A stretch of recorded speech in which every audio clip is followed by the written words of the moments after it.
I'm Hannah. And I'm Taylor. And together we are Weird Side Podcast. I love you. You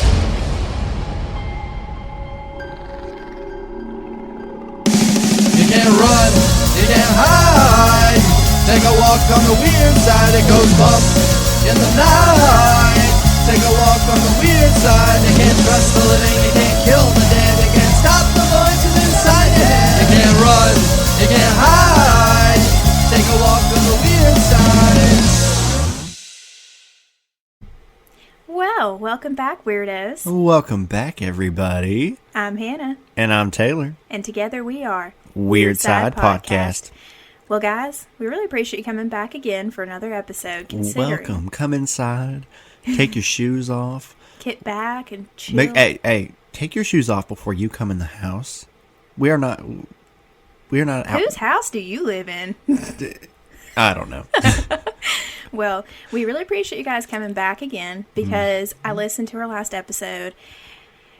And as you guys know, we are still working with mechanics with recording. I was pretty loud in the last episode and I popped a lot. So today... I mean, would you rather be popping or echoing like I did? True. We were both a little off in our own ways last episode. You know what was going through my head when we were listening to it? What? The Grinch, when he's echoing in the cave. I will. I asked you first. All right, fine. I'm going to whisper. In fact, I'm going to whisper. Because by the time my voice gets back to the wall and reverberates off the wall, I won't be able to hear it. You're an idiot. But yeah, so this time we are recording with pop filters on in hopes that it will help out a little bit. Hope I sound better, like Morgan Freeman reading a audiobook. I hope it sounds... I don't think anything can sound that good. Ooh. Except for the Smashing Pumpkins, a.k.a. my favorite band. I remember when I was 5. Hey, you know what? I may pretend like I still live in the 90s. Just let me live my dream. Tim? Okay, that's fine. As always, we'd like to start off our episode with a few announcements and also our usual shout-outs. We are going to be talking today about Jeepers Creepers, a.k.a. my favorite horror movie of all time. Mm-hmm. Yes. We'll be talking in this episode about all of the films, with more emphasis on the first film. Mm-hmm. So I know some of you already are like, the third and the fourth are horrible. Why is it even included? And I absolutely agree with you. I'm not a fan of the third or fourth one either. But since they are technically part of Jeepers Creepers, I'll throw them in there as well. And there's also some important things we can learn about them as well. Even though they may not have been good films, there's some interesting things about our story that... You know, well, you're definitely going to be filling me in because I'm going to be straight up with you. I've never watched the third or the fourth. Yes. So you're just going to have to fill me in because I'm going in blind. I got you, baby. I got you.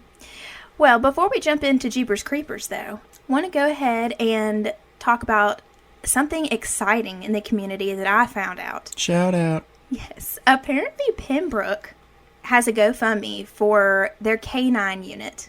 And apparently this is the only K9 unit in either Pembroke or Giles County in general, but I thought it was so neat. They have a picture of the dog on there, and their goal is $2,500 just for the training and everything like that. But the whole goal of, obviously, K9 units, in case you guys don't really know, they're trained primarily to sniff out drugs in the community. So it's really gonna help battle the drug problem that's going on around. I mean, I think there's a drug problem everywhere in the world, but it's kind of bad over in our area with opiates and things like that. Mm-hmm. So yeah, that was really exciting. So if you're feeling extra generous, I will post the link in our description. And hopefully if you are in the mood to be generous and donate, you can say that you helped train the Pembroke K9. Mm-hmm, yeah. You contributed to a baby. Yeah. Fur baby. So, also mentioning the other GoFundMes that we have talked about in our previous episodes, Calvin Strong is now closed, but you can hear more about what Calvin Strong was in our first episode, but they raised $4,000 in that campaign, which was awesome. And the Friends and Family campaign is still going. We talk about that one at the beginning of episode 2. And currently they are at around $4,500. So that is wonderful. I think those are some great goals. Currently, the K9 unit GoFundMe that I just talked about is, I think, right now around $1,500. So they're about $1,000 away from their goal to get the K9 unit trained. So give them a check out if you're feeling extra nice. Mm-hmm. But that's it. As far as announcements, we'll go ahead and give our shout outs as always, because we're never forget how appreciative we are of our friends who have helped us with our podcast. First shout out, Derek Nolan from Steak and Sauce Podcast. That dude is freaking hilarious. I was actually watching a short video today of his most recent episode, and on this little clip, I think it's his granny, and she's talking, you know that scene in Medea's Big Happy Family where Aunt Bam goes in and she acts, "Oh, doctor, help me, doctor, I'm sick. Feel my chest, doctor." No, I don't remember that scene. You don't remember? It was at the very beginning of Big Happy Family. I was more of a Diary of a Mad Black Woman type of guy. So. Well, that one's the OG classic. But anyway, Aunt Bam's throwing like a little scene pretending like she's sick because the doctor's fine, and she's trying to get him to touch up on her and feel on her. I don't blame her. Well, apparently Derek's granny did something similar. Really? And she was talking about that a little bit, and it was so funny. So it's a podcast that really talks about different things in life, but it's always hilarious. Help me, doctor, with my nymphomania. I don't know if there's a help for that. But anyway, Steak and Sauce Podcast. We'll be sure to mention them again in our episode description. Thank you to Meredith, my best friend. She's been my sister since 8th grade. She designed the logo for our podcast, and it's perfect. Thank you to Logan, who made his own version of Meredith's design. Logan. Yes. His version of her design is the one that we use for our uploads. And my talented friend, Icarus and Holly, for writing and creating our theme. It is just, I still to this day, I love it. Sometimes we'll just listen to it just for the sake of listening to it. I know, it's just so accurate, and it's the bomb. It's the bomb. Yes. So thank you again to all of our friends again. We just can't express enough how much we appreciate you guys for helping us get started on this. And yeah, thank you for our listeners too, if you've made it this far. And Dad, if you're listening, this is going to be the perfect test to see if he's listening. Shout out to you, buddy. Let's see, he'll probably message me like 3 months from now. Hey, I got your shout out. So nah, he might catch on. Well, without further ado, we'll go ahead and dive into today's topic, Jeepers Creepers. Jeepers Now, Creepers. for those of you who don't know, Jeepers Creepers is, like I mentioned earlier, my favorite horror film. It was written in 2001, directed by Victor Salva. Let me go ahead and stop right there before I jump in any farther. Victor Salva, unfortunately, came to light of his charges. He is a convicted child molester. He's a piece of shit. Basically. It's really difficult for me because while I love Jeepers Creepers so much, I can't stand what he did, and he's like you said, he's a piece of shit to me. I'm going to be straight up honest. I don't believe there's any hope for child molesters. No. Once you've crossed that line once, there is, like, it is proven there's no hope of rehab for these people. No. They're always going to be sick in the head. So I don't want to, some people, ever since his charges came to light, I believe it was around 2017, people have not wanted to support Jeepers Creepers franchise because they don't want to give him profit from anything or glorify him or give him any kind of attention. Has the franchise not been taken away from him, though? I feel like it, no? So the first 3 films he was involved in, the last one, he wasn't. Yeah. But I just want to put that disclaimer before we go any further. We do not condone what he did at all. But I love what he created, though. And you can love Jeepers Creepers and not support that motherfucker. Yes, and I'm hoping that other people will agree. But we live in a world today where people kind of correlate the two together. I think Jeepers Creepers is bigger than him now. Like, I mean, yeah, he might have created it, but it's bigger than him now. So, with that in mind, I guess I'll continue on. Jeepers Creepers 2001, written and directed by Victor Salva. Its budget was $10 million. MGM only financed $2.7 million. The rest was by independent film companies. And this was because MGM didn't have a lot of faith in the film. But Jeepers Creepers ended up earning $15.8 million on release weekend. Oh. Overall, $37.9 in North America, and grand total overall, $59.2 million worldwide. Wow. That's a pretty hefty price. That's almost 6 times. I feel like it would have made more than that. Well, according to, unless anyone wants to fact check me, that's what I did, the numbers I did find. So that's almost 6 times the amount of what the budget was. That's a great turnover and profit. Yeah. Primary filming location, I hope I'm saying this right, Ocala, or Ocala, Ocala, I'm going to say Ocala, Florida. Body count in this movie, 7. And overall IMDb score, 6.2 out of 10. Now, of course, I would give it 10 out of 10, but I'm biased. Might be just a little bit biased on it, though. Yes. So, before I start talking about the plot, what goes on, aspects of the film that make it so horrifying. Spoiler alert, by the way. If Yeah, there anybody will hasn't be seen spoiler alerts. So if you don't want to hear about what happens in the movie without watching it first yourself, go ahead and watch it first. So you're not... Just give us a pause. We'll wait for you. Yes. When I was 6 years old, I believe. I don't know if it was the year that I turned 6, but I don't know if I turned 6 yet. But You're around that age. my mom, she had already, if you listen to our intro podcast episode, I talked about how my first 2 scary movies I ever got were Child's Play and Candyman. And that was on my 5th birthday. And that's how I started to get into horror movies. And my mom, one day, she was like, Han, there's this new scary movie out. Let's go. You want to go to the movies and go see it on a mommy and daughter date? And of course, I'm like, yeah, Mom, I want to go. I was so excited to go.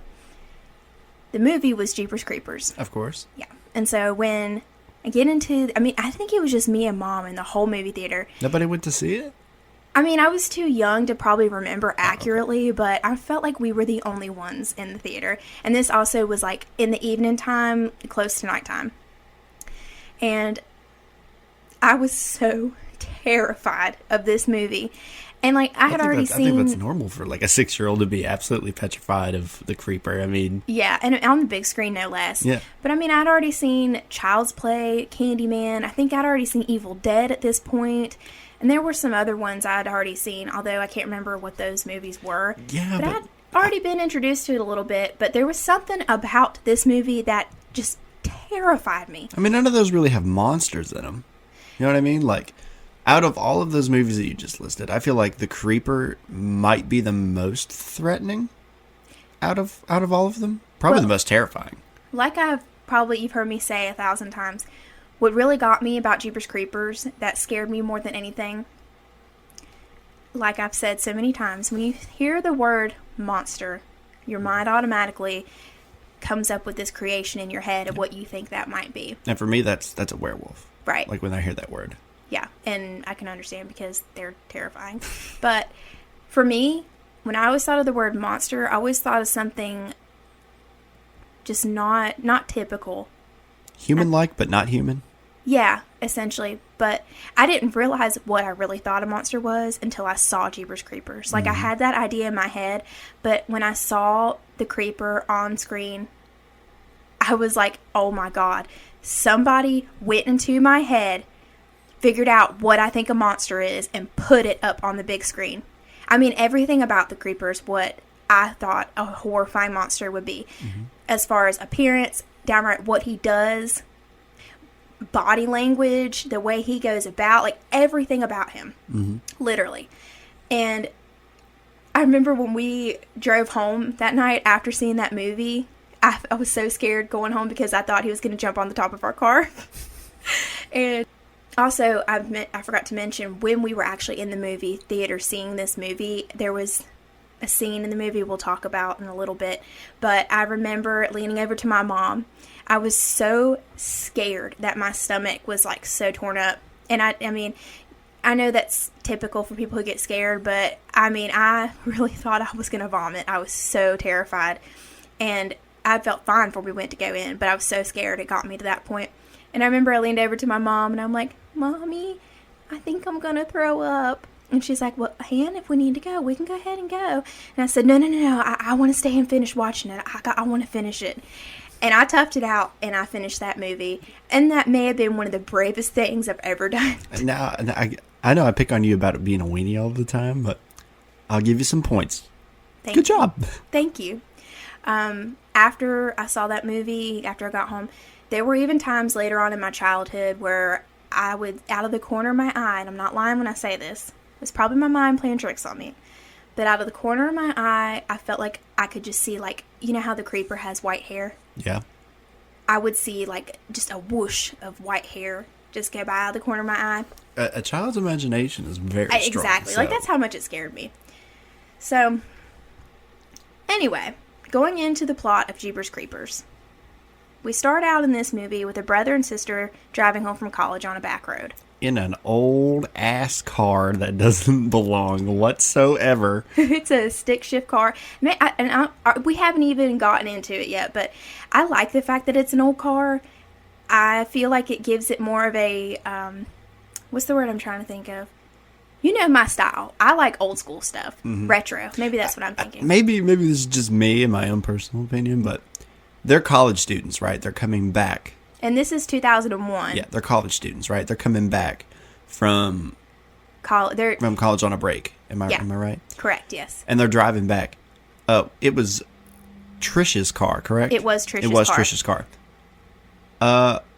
What college person has that old of a car and that barely I mean, I don't know about you. I don't know about 2001, but I don't know. But when my first car was a 1998 Toyota Corolla, okay, and this was 2013. So mine was a 2001 Honda Accent. So yeah, I kind of get it. You over here judging. I kind of get it, but like I don't know. It just like and the Creeper's truck is old, but there's something about that truck that like it might be old, but it doesn't come across that way.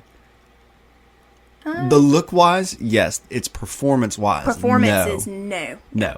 But anyway, the opening scene, you see Derry and Trish driving their old light blue, I think it's a Chevy, on the country back road. They're coming back home from college break. Derry and Trish are a brother and sister, and it's deliberately written that they're brother and sister to avoid any sexual tension between characters. And I know it may get some hate from some people, but I absolutely love that. Because it doesn't always have to be about sex. Well, that's what I'm saying. I feel like for me, if you want to get really scared in a movie or you have a horror film, adding in sex, in my opinion, is a distraction. So I know that's extreme to say, I know, but I really respect that it was written that way. Just so there, and I love that there's no sex in Jeepers Creepers. See, I gotta disagree with you on that one. Really? Well, depends on the movie. I'm going to be honest with you. Okay. Jeepers Creepers, you're right. It does not belong, like, at all.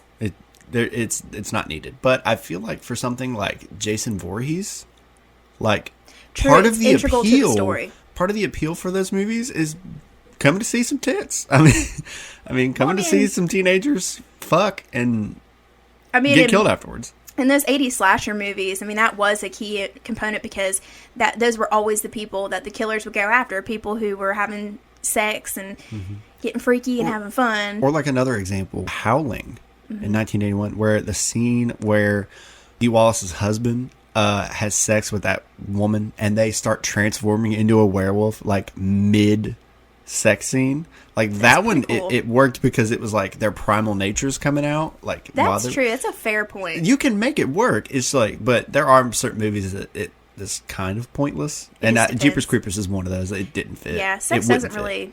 I don't get what it would just be a distraction. I think it would be. Derry is played by Justin Long. Trish is played by Gina Phillips.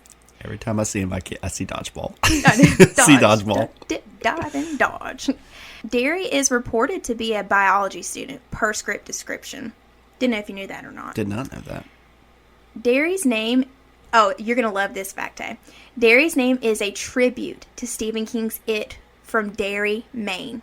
It also is about a creature who hibernates for years and then feeds off people's fear. Me and you have talked about that. We can talk about that a little bit more. Which is my favorite monster movie. Yes. Which we will do probably, maybe next. Who knows? We haven't decided when we're going to do it, but definitely want to do that one. Oh, yeah. We can dip into that a little bit more as we come along, but I thought you might like that. So Derry is named after Derry. It's just spelled differently. That's crazy. That is cool. Long and Phillips were not allowed to meet Jonathan Breck Jonathan Breck is the man who plays the creeper That until really scenes were filmed in order to get genuine reactions. They use that in a lot of movies. Like that is true. The kids weren't allowed to see. Bill Skarsgård. Bill Skarsgård. Or do you remember The Lion, the Witch, and the Wardrobe? Yeah. Do you remember that movie? I do. Do you remember the scene when she goes through the wardrobe for the first time and she sees the set of like the Winterland? Yeah. They never let them see any of the sets. So when she really like walked through and she saw it, that was the first time seeing it, and it really like got her genuine reaction. Yeah, I kind of like when they do that. It just makes it more special, I think. Mm-hmm. I think Freddy Krueger they did that with him too. Did they? Kept him away from the teenagers. Dang. No wonder they were so terrified. Yeah. Long and Phillips both stated that the screenplay was so scary that they had to put it down after 20 minutes and come back to reading it later. They were that terrified of the script. And honestly, I can't blame them. I would love to get a hold of a copy of the screenplay. Do you know if they got both of them first and then they figured out who the creeper was going to be? Or did they get the creeper first and then pick the two brother and sister? That is a great question, but I do believe that Trish and Derry were cast first. They were cast first? I think, but I don't know that 100%. This was also Justin Long's first horror film, and he was only 22 years old. Wow. In this movie. Yeah, he's really young. He's younger than us. I know. Dang, it makes me feel like I look nothing at 22. But Justin Long, I'm just going to be honest, he's so adorable. Like, I'm not even going to go so far to say, like, oh, he's hot, I got the hots for him. But he's cute. He's cute. I'm a straight guy, and I think he's cute. He's adorable. But Victor Salva got locals also in this. So in this opening scene, you see him drive along this country road. There's like nothing out there but landscape. Apparently, Victor Salva got locals to take out the mailboxes temporarily that they had next to the road just to give it a deserted appearance. People were apparently on board with that, and knowing that now, like, it makes me appreciate that opening scene so much more. Yeah. And we're still talking about them just driving down the road. Yeah. As they come closer to the camera, they just have normal brother and sister banner, in dialogue. Coming back from college, picking on each other with? What are you doing? Stuff like that. They play this game where they try to read license plates off cars, and I think that's pretty funny. And I had never even heard of that until I saw that in this movie. I think that's a realistic thing that people would do. It is, but after they do this for maybe I think it's not even 5 minutes in the movie. Someone might have to put me at a direct time, but about 5 minutes into the movie, we start to see the creeper's truck in the background sneak up on them. And then once he gets up to them, he starts to harass them on the road. Boom. So he just, like, you can see him in the background. Derry's singing this made-up country song that he's just picking on his sister with. And then you can slowly see, not even slowly, the creeper's truck is way in the background. And then it just is flying up to them. And then next thing you know, it's right on their ass and I think the creeper truck horn is so iconic now. Like, oh, listening it is. To it. And already just from that, would you not get scared the shit out of if you're just in your own little world on the road and all of a sudden, like, out of nowhere, this big ass truck is right behind you on your ass and honking on their horn? You'd be scared shit. You'd at least jump a little bit. I'm going to be honest with you. Like, it would scare me at first, but then it would really piss me off. So yeah. Then I'd probably start fighting with them, like, honestly. But obviously, I wouldn't fight with the creeper because that's a monster. But if it was just, like, an old person doing it, yeah, it'd probably piss me off for, like, bad. Oh, yeah. Like, I would jump at first, and then I'd kind of be like, what the hell is this guy's problem? What the fuck is his problem? Well, that's exactly what their reaction is. Like, what the hell is this guy's problem? And then once the creeper, so Derry's kind of swerving a little bit, try to get out of his way. And then this goes for just a couple of seconds. And then the creeper truck does finally go around them. And then he just, like, flies forward. Mm-hmm. And I love this scene. I don't know why. I think it's just because I think it's funny. But as soon as the creeper truck passes in front of them, and the church is like, what the hell was that guy's problem? And Justin Long's character goes, my first guess, inbreeding. I just think that is so funny. It kind of puts some comedic value in a scary moment. And normally, I'm not going to lie, I get kind of annoyed at that in movies. I feel like if I'm going to go see a scary movie, I want to get scared. I don't want to laugh. I'm going to have to disagree with you on that. I think, like, people bringing laughter into scary situations is normal. Like, I mean, it is. Like, but that's how people are. Like, well, I know that's how you are when we go to haunted houses. Yeah, but people are really like that. People like to joke and make laugh at a situation. That doesn't mean it can't be still scary. people are gonna, make light of a bad situation if they can, but I think it could be used really well in certain circumstances. Yeah, I mean, I think that's a fair point. Sometimes it's a relief to get like a little bit of a joke when you're in a... Yeah, because you go to that dark place and it's scary, and then it brings you back up to like a false state of like, okay, this is getting funnier, and then it'll bring you right back down to that terrified place. Yeah. So as the creeper passes them after Derry calls him an inbreed, we see the creeper's license plate, which reads BEATNGU. Can't believe I always thought it said beat and go. Remember I mentioned earlier that Derry and Trish are playing this license plate game where they try to guess what it is. Yeah. And once they kind of calm down after a minute, they're ranting about how much that whoever this person was being a massive asshole. They calm down enough to eventually talk about his license plate, and Derry's all of a sudden he's like, BEATNGU. That's beating you. That's mine. That's 3 to 5. You can't call it now. My ass. Well, I was in shock. Tough. He's trying to figure out what it means, and so all of a sudden he goes, beating you. And then after saying that, or at some point during this opening scene, he looks over at his sister and is like, basically telling her, Mom and Dad are going to be wondering why you're coming home with me and not with your boyfriend. And then he says, what has poli-sci guy been doing to you? Beating you? And then Trish does not reply. And this is an important moment because it's really a representation of her character. Mm-hmm. So you can also kind of tell just on the way that she banters with Derry, but she's tough. And by this piece of dialogue, it's implied that Trish, she's coming home on break with her brother, not her boyfriend. And Derry's also talking about how you're going to have to explain this to Mom and Dad. They like him, blah, blah, blah. It implies that maybe she's not being treated well by him either. And she's strong enough to have to endure that and then go home and explain to her parents why she's not with him. Yeah. They also, after this scene, they start to talk about a local legend of Kenny and Darla. So around this time, Trish goes, you know what I just thought of, right? And then Derry goes, what? She goes, Kenny and Darla. Trish, they died about 100 miles from here. It was still the same highway. And then Derry's like, yeah, but this highway runs the length of the state. So they're talking about a legend like an urban legend. Apparently, some, like in class of 78 is what they say it is.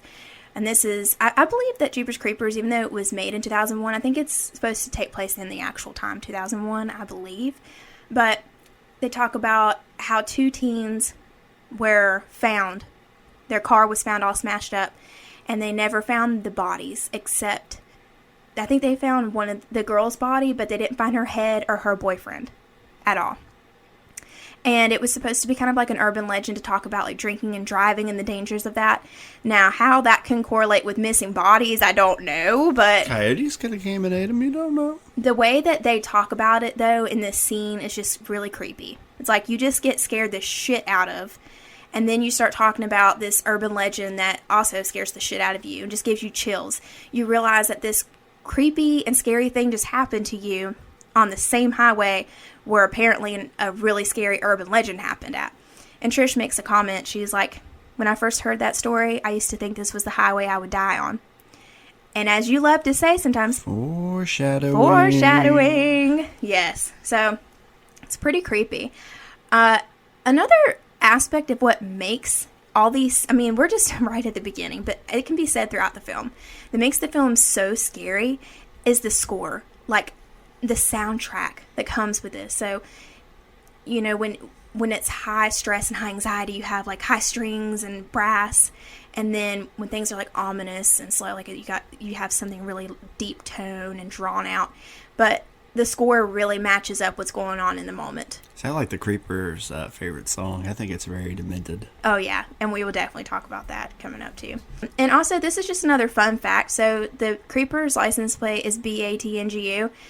Well, there's Derry and Trish's license plate says SVM, and there's a theory that that can be interpreted as "save me." I thought that was kind of eerie. Like, I wouldn't have thought of that at all, but fun fact for you.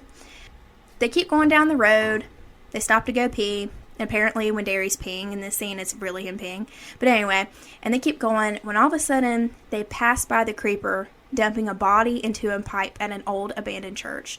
They don't know it's a body yet. Yes, but it's as they say, it's something wrapped and roped in a sheet with red stains on it. You know, putting 2 and 2 together, I would probably think it was a body too. Crazy night at Cheesecake Factory with wine. You never know.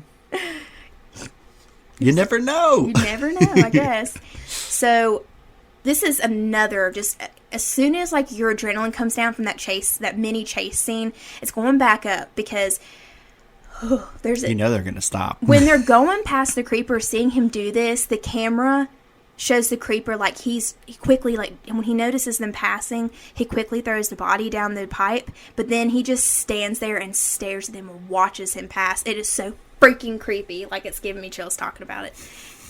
I still get so scared over this movie, and I'm almost 30 years old now, but it is truly just so creepy.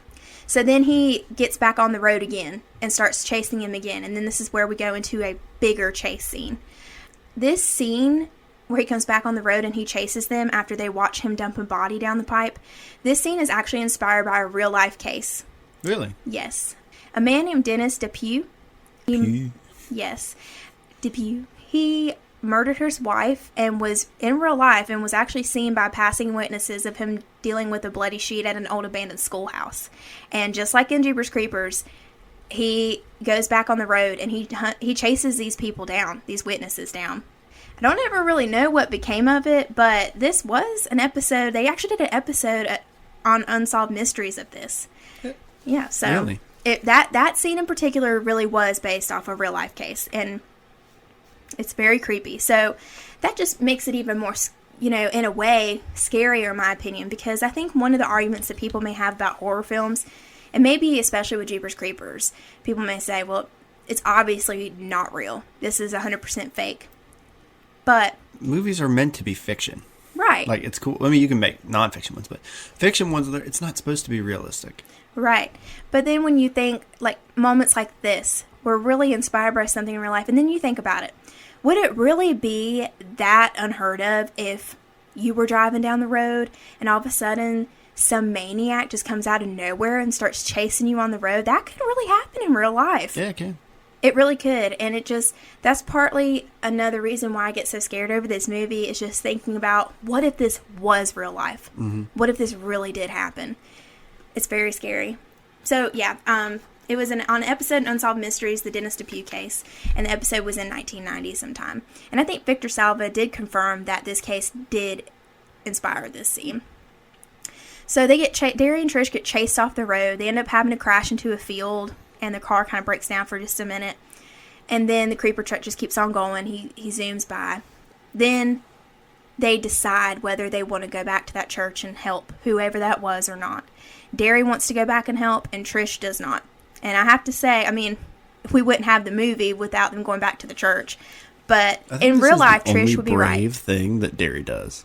You said what? This is the only brave thing that I think Derry actually does. You're right. This is probably the bravest thing. No, maybe the second bravest thing Derry does. So it ends up they do go back to the church. Derry convinces Trish that this is the right thing to do. So they go back to the church and they approach it and they start shouting down the pipe. Hello, is there anyone down there? At first we don't hear anybody, but then we hear like a off distance cry. And then Derry is getting ready to walk away when he hears this, and he jerks back and he screams louder, hello! And we don't hear anything again. So then he climbs into the pipe to see if he can hear any better. And of course Trish is like, Derry, come on, what are you doing? And he's like, well, just hold my feet. So Derry's laying in this pipe with Trish holding his feet, and he's trying to hear this person who's calling for him. And all of a sudden, a whole bunch of rats pop out of nowhere, scares them. He starts kicking, and then Trish lets him go. She doesn't mean to, but Derry ends up falling down this pipe into this cellar of this old abandoned church. I don't understand why people are afraid of rats. Like, that fear makes no sense to me whatsoever. Yeah, I mean, maybe it was just something where, like, he wasn't expecting them to pop out of his face like that. I mean, maybe that's true. I'll give you that. Yeah. So Derry falls into the cellar, and I remember when I was a 5-6-year-old little kid. At this moment, I'm like, oh crap! What are they gonna do if this creeper comes back? Guess we'll find out. After the initial shock of Derry falling in the cellar is over, he grabs a flashlight and investigates further in there. With Trish supposed to be on the lookout, she's standing by the road to look out and see if the creeper truck is coming back or not. Derry finds the body. There's several of them, actually. And they're, like the description was earlier, something tied, wrapped, and roped in a sheet with red stains on it. So Derry shouts up at Trish that he finds the body when all of a sudden he is grabbed. Like a hand shoots out from this bag and grabs him. Again, scaring the crap out of him, as I'm sure it would scare anybody else. Mm-hmm. And he rips open the sheet to get a look at this person. And when he does, this person is gasping for air, cyanotic in the lips, has a pale appearance. Cyanotic? Blue lips. Okay. Indicating lack of oxygen. Oh, okay. Sunken black eyes. I mean, like, you know He's what on I'm the saying. verge of death. He's on the verge of death. And then all he can do is whisper. And he goes, hide. I couldn't even hear you over that. What did he say? So, I think this character whispers hide. But when I was younger, I thought he might have said eyes. Which we'll get to it later, but it would, make sense now. But this corpse, well, not corpse, sorry, he's technically still alive. He's going to be a corpse, but he whispers hide. And another thing that I wonder about this moment, too, here's one bash I'll give Jeepers Creepers. A bash? I will a demerit. So, when he rips open this sheet and sees this guy, he's all stitched up in the front. He's got, like, just all down his abdomen. He's got stitches, and you could tell, like, something was removed from him, internally. And in real life, I feel like there is no way you would be alive after that. There's no way. Again, the discussion that we just had, it doesn't have to be realistic. I mean, that's true. Remember that. That's okay? very true. Because there's lots of scenes in this movie that make absolute, like, physically no sense, but it doesn't have to be, because it's just, we're having fun. It's a scary movie. It's a story. Yeah. So I guess my demerit won't count then. A pin click, one might say. Yes. A pin click. So shortly after he whispers hide, person dies, and he is now a corpse, even though he looked like one the whole time.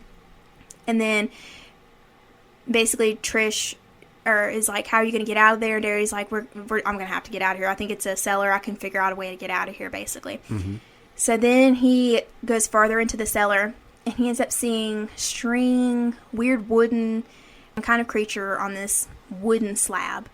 And he ends up seeing hundreds of bodies on the wall. I'll give this one some points. That's a nice shot. It is. Because if you notice, in the beginning, the surrounding area is dark. You can't see anything. And all Derry does is just stand up, and the room illuminates.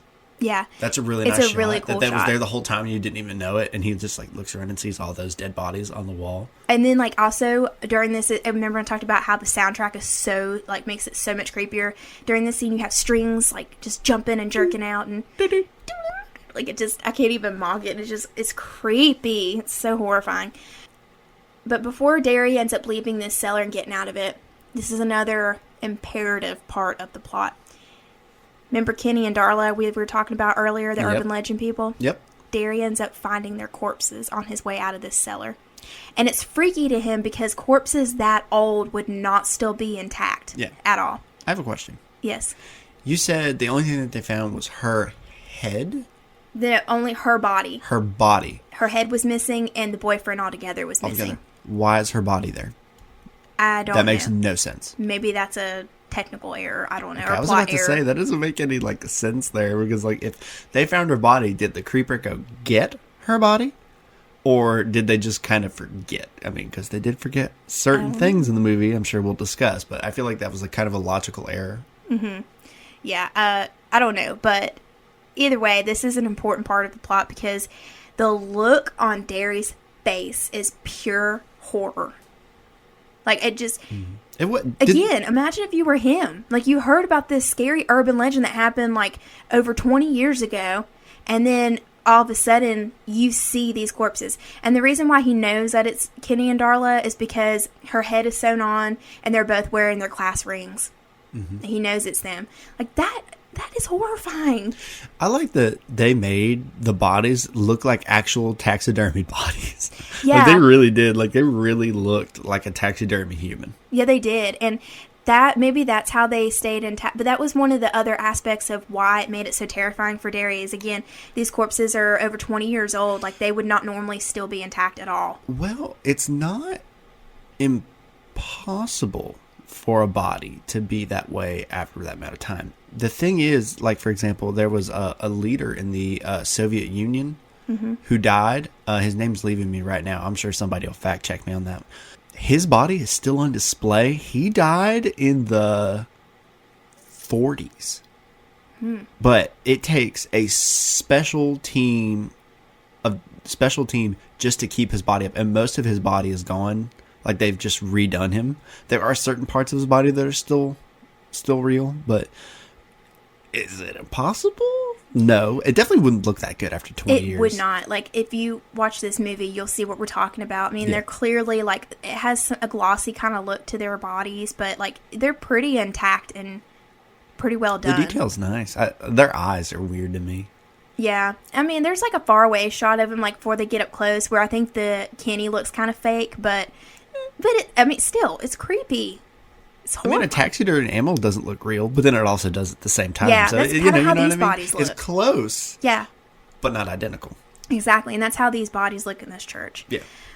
You can just see how terrified this makes Derry. Like, you know he's scared after his encounter on the road, and then especially with getting grabbed by this corpse and talking to I keep calling him a corpse, but he pretty much was. And then him trying to whisper something to him, Derry can't make it out, and then he dies. And then to see this, like, I think this is what did it for Derry. Let me tell you something. I wouldn't even notice the bodies. If I noticed there was a I'd just dude be that getting my had ass stitched out. up stuff in front of me that goes, help, or hide or whatever, Hide, eyes or something, Taylor would have already been out of there by now. But, buddy, you ain't got to tell It's me his own twice. fault. He wanted Peace. to go down there. Yeah, and Derry wanted to go down there and be the good Samaritan, but Listen to his sister. it really bit him in the ass. So anyway, Derry finally does make it out of the cellar after scaring the shit out of Trish. He sneaks up and slams on the window, but when he gets to that window, she knows something's wrong with him. Like, he is almost catatonic.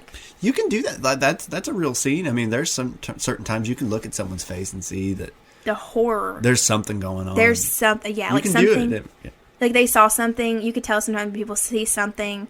It just really, for lack real. of terms, fucks with their head. Yep. So that's where Derry's at this point. So they're, in the next scene, they're driving to the next town. Derry is still catatonic this whole time. He's mumbling. He's real quiet. And this is when he's finally telling Trish that he saw Kenny and Darla. And he's like, you know what they did, Trish? You know what they did to her head? He sewed it right back on. And it just, again, the score in it makes the scene more dramatic and scary. I do have some questions about that, but we'll get to that later. Definitely remind me whenever we start talking about what he does to bodies. Okay. Remind me. I have some questions there. Okay. While so their gas is about out, so they stop to the next gas station. When they pull into this gas station, they see the creeper truck fly past them. And they run into the diner. Like, oh shit, we have got to call the police. Shit, he's going back. We need to get help now. I love how nobody gives a shit that this guy's just flying down the road. Yeah, Like, I mean, this guy's nobody flying. cares. Yeah, like there's even, you don't really see anybody else on the road anyway, except that one other RV in the beginning. Within the first 3 minutes of the movie. They must have saw him. Who, the diner people? No, the RV people. Yeah, because he was behind them. Yeah, They he must turned have off, saw and that's them. how he got behind Trish and Derry. And he goes past the diner. You know, if you were sitting at a diner and some dude in a big ass truck goes past 90 miles an hour, people notice. Yeah, I mean, I'd look out the window and be like, damn, that guy's flying. Small penis. So, as soon as they get into the diner, they're obviously like, Trish, of course, is the one who's like, we need help now. Please, we need to call the police. And nobody in the diner gives a Nobody shit. moves. Yeah, everyone's looking at Nobody's- them like they're a bunch of freaks. And then she gets irritated. She's like, please! So then finally, one of the waitresses calls the police or whatever. At about this time, the payphone in the diner rings. And nobody's answering it. And then one of the other diner people there, I think he's the cook, he's like, you gonna get that? Or he might be on the cash register or whatever. And then, Trish, taking charge, she just picks it up and goes, yeah, hello. Have you seen the cats yet? Who? Who is this? You and your brother. Have you seen the cats? Me and my brother. You and Derry with lots of cats. How the hell do you know Derry? Basically, a woman calls this payphone, and she knows all about Trish and Derry. But how? Exactly. How? So we see a scene briefly where Giselle, this is the name of the woman, is talking to them on the phone. You can kind of see the background of where she's at. She's in her own home. She's basically trying to warn them, in the future, Trish and Derry are going to be around lots of cats. And they're going to be in some trouble when this happens, is what she's basically trying to tell them. And one of the chilling things that Giselle says during this scene, she goes, I don't know if it's a demon or a devil, or just some hungry thing from some dark place in time. And they just, chills. Demon or devil. Like, again, just put yourself, if this were real life and this really happened to you, everything happened, that happened to Trish and Derry's happened to you, and then you get a call from somebody you don't even freaking know, who knows you, and is saying, basically hinting at that she knows what this thing is, or she has seen this thing too. And she knows things about that it's not that human. Haven't happened yet. Mm-hmm. And when she says that, I think it's safe to say at this point in the film, when she makes that comment, the audience can pretty much pick up on this thing may not be human. This may not be a man. See, I think he at least was. He has to be. Yeah, we'll get to that. Okay. But he resembles, he looks like a man. You Close. can't see any, far away, you can't see his facial features in detail, really, but he's wearing a hat, a trench coat, I think, is what you call it. Boots, yeah. shirt, pants, dressed like a man. She also, during this scene, Giselle plays the Jeepers Creepers song on the phone. Jeepers. The point of her doing this, she's also trying to warn them that when sometime in the future, when Trish and Derry hear that song, they're going to be in for some more trouble too. She's trying to warn them and help them. And a fun fact for you, I think you might find this interesting. You know that when the camera pans over the background and then it goes over the album cover of Jeepers Creepers, and there's a old-timey man on the front cover of it, looks like from a war era. That's actually Victor Salva. And that was his high school graduation picture. And they basically edited it to make it look like an old time. Oh, that's weird. I thought that was kind of interesting. After the phone call, of course, Derry actually is the one who hangs up on her. He's just so freaked out at this point. He's like, F you, lady, and hangs up the phone. Such a wuss. But I don't blame him, though. I'd be shaken up, too. So, the next scene after this, the cops are finally at the diner. Derry is trying to tell the cops what he saw. And he's trying to talk to Trish about it before he does. Because at this point, the cops are looking at him like they don't believe him. And even Trish is starting to doubt him a little bit. Because she makes a comment, and Derry can tell that she's not really engaged in what he's saying. And he's like, what, you think I hit my head down there or something? She's like, well, I didn't say that. And then he gets upset because he's like, you believe me, right? But she doesn't necessarily... Trish didn't have to see. She didn't see what Derry saw. Yeah. This is important because I think this is what makes the fear more prominent in Derry. Yep. So anyway, as they're having this kind of banter, the cops come back to talk to him, and Derry says another line that just I thought was accurate, but also freaky. He's like, they hang him up on the wall. It's like some psycho version of the Sistine Chapel, and he's talking about the bodies. And then at this point, he gets, upset and worked up, and he's loud. And then one of the workers from the diner goes, hey, and tell him to calm down. All of a sudden, one of the workers frantically comes out of nowhere. She goes, that's your car out of the pumps, isn't it? They run out there, and again, the score is everything. You have strings. I just can't even do it right. But we see the car, the back doors are open, and laundry is just hanging everywhere outside the car. Truly a WTF moment. So, they get over to the car to pick up their laundry, and they're like, what the hell? And then the waitress who came to let them know that somebody that was at their car, she said, he was standing there sniffing that laundry, holding big handfuls under his nose. He looked like he was liking it, too. Okay, once again, combine everything that has happened in this movie so far. Mm-hmm. All the scary, adrenaline-inducing, freaky shit that's happened. And then now you're being told that somebody or something was at your car sniffing your dirty laundry and looked like they were enjoying it. Truly a WTF. That sounds like a typical day in Florida to me. I mean, there's some weird people out there. Do I think it's outlandish for somebody? Like, there's some sick people out there. Do I think it's outlandish for somebody to, like, literally grab go into someone's car and grab a handful of their laundry and literally... I could believe it. I could believe it. Oh, gosh. No offense to Alex and Bailey. We love you guys. They're not weird. But, yeah. So, as this is another scene that unless you're like really paying attention, you might miss it. But Trish is standing right beside the car as Derry and the cop are kind of like going at it a little bit about what the fuck? Yeah, like what happened here. And for a second, like there's like a breeze and a millisecond shadow that comes over Trish's face. And she notices it, like you can hear a faint flap.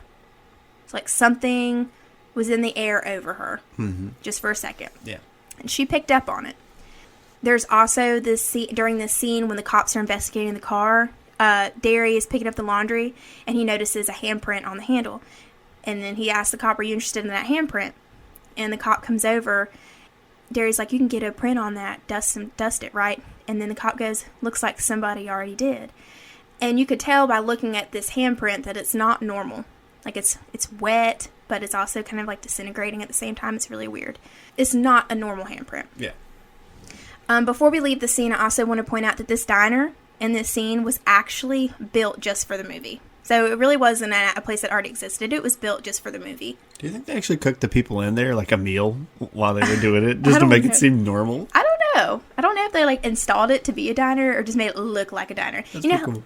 You know what I mean? Like, kind of like on shows, they build sets to look like a living room, but it's not really a living room. Well, people were eating in the diner, so do you think they, like, cooked a whole meal for them and it's like, all right, you're going to eat this? Just pretend Imagine like it's getting paid to eat in a scene. Like, I feel like that would be fun. That'd be the ultimate deal. So, the next scene, Trish and Derry are driving to the next county over, or they're driving back to the police station. Yep. The cops are following them. And Trish and Derry are just discussing, like, kind of like what has happened so far. And one thing that they note on is how fast he, meaning the creeper, but at this point they don't know he's the creeper. They just know he's a lunatic, got back to the diner. And Derry's like, he drives fast, but not that fast. So they're trying to figure out, like, they notice it's weird how fast he managed to get back to them. Yeah. I think this is another moment where we can start to question if the creeper is really human or not. I think it's safe to say at this point, most people are probably suspecting this is not a human being. Yeah. So then, I guess they take a break from the conversation, and Derry turns on the radio. And guess what oh, wait. I'm jumping ahead a little bit, but Derry turns on the radio, and guess what he hears? Cheaper. But it's not the old version. It's right. A new upbeat version. And I found out that this version of the song that's on the radio is actually from a song called Peekaboo by Suji and the Banshees. Yeah. I know you've maybe listened to it. I have. But that group is basically like a goth rock group. Oh, okay. But in this version, when we hear it on the radio, I don't think it's actually the lead singer of Suji. I think I'm saying Sixie. I hope I'm saying that correctly. I don't think it's actually her singing it in this version, though, for some reason, because the voice is a lot lower. I don't know if it really is her or not, but that's the song that is playing, is Peekaboo. So, simultaneously, I guess I didn't jump ahead, you go back to Derry's starting to freak out, and he's like, this is a song, and Trish's like, what are you talking about? What song? Because remember, she didn't hear Giselle talk about and warn them about when you hear this song, you run. And I mean run. Derry's the one who heard all that. Yeah. So he's starting to freak out again. And Trish is like, what the hell is going on? Then it flashes to the cop car. And then their radio comes on. And it's another cop. He says, preliminary came back on that handprint. And then the cop's like, basically like, okay, well, what is it? It's dead skin. Long dead. That's why it was powder. And then he's like, dude, what? And then all of a sudden, poof, you hear a thump. Wait, didn't they say that they went to the church and it was on fire? Yes, I did forget to mention that. They also were saying, is that a couple of pyromaniacs you got out there with you? And then the cop's like, go ahead. This little church is on fire. And I mean burning out of control. So we also learned in this scene, not only does the handprint, dead skin, not normal. This is not normal at all. But we also are hearing that the church is now on fire. It's been destroyed.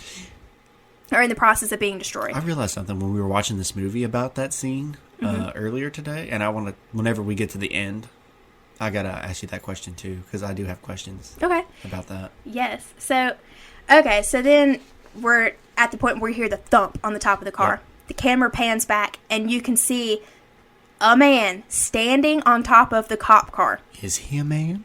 He's not a man. I think he was.